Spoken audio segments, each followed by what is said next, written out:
This is an unforgettable passage from John's narrative of the Passion of Jesus.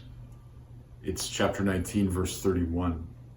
Now, since it was preparation day, in order that the bodies might not remain on the cross on the Sabbath, for the Sabbath day of that week was a solemn one, the Jews asked Pilate that their legs be broken and they be taken down. So the soldiers came and broke the legs of the first and then of the other one who was crucified with Jesus.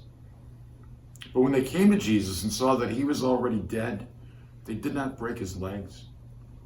But one soldier thrust his lance into his side, and immediately blood and water flowed out. Today, as we celebrate Good Friday, our hearts are moved in a very solemn and profound way at the death of Jesus Christ on the cross. This cross that stands at the center of human history.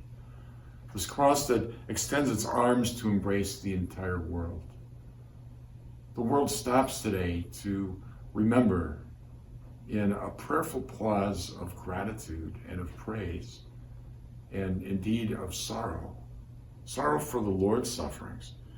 That God himself takes upon himself the mighty weight of our sin, our suffering, our selfishness, our evil, our death, and lifts it up to the Father in this complete act of self-oblation. And when that soldier pierces the side of Christ, what comes out? Not vengeance, not anger, not divine wrath. What comes out is this torrent of mercy, symbolized in the blood and water. Water symbolizing baptism, blood symbolizing the Eucharist. That it's indeed in those sacraments that we encounter the living Christ who rose from death and lives forever for us.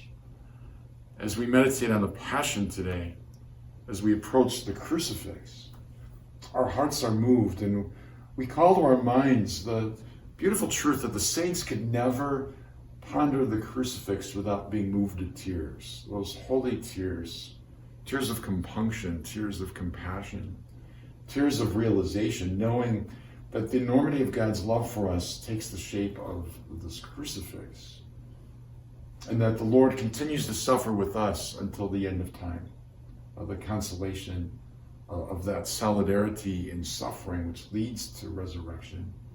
I encourage you today to meditate on a crucifix, to read one of the Passion narratives, to spend time between noon and 3 today in quiet and stillness, pondering the enormity of God's love for you made manifest in the crucifixion of Christ.